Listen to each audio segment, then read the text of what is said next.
बाबांक एकादश बाणी एक जेकोसी व्यक्ति शिरडी माटी पाद देवा क्षणी तार सकल दुख और क्लेशर परिसमाप्ति घटव।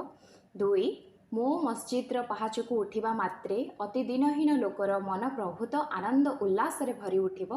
3 यही मोर शरीर त्याग कलापर मु सदासर्वदा कार्यक्षम और शक्तिमंत हो रही। 4 मो आश्रित मानकर चाहिदा अनुजाई मो समाधि से कथा कहब और आशीर्वाद कर। 5 मो समाधि भितर ही मु शक्तिमंत और कर्मक्षम हेबी। 6 समाधि भितर मोर मर शरीर बशेष कथा कहब। 7 जो माने मो निकट को आसती मो पाखरे आत्मसमर्पण करती और मोर शरणापन्न हुअंती सेमानंको साहाय्य करने और पथ देखाइबा को मु चिरजाग्रत अटे। 8 तुमे मो आड़ को चाहिए मु तुम आड़ को चाहिए। 9 तुमर सकल भार मो उपरे छाड़देले मु निश्चित भाव में ताहा वहन करी। 10 तुमे मो उपदेश और साहाय्य चाहिए ताहा तुमको तत्क्षणात मिलिब। 11 मो भक्त और आश्रित मानक गृह अभाव बोली किछि रहिब नाही। जय साई राम।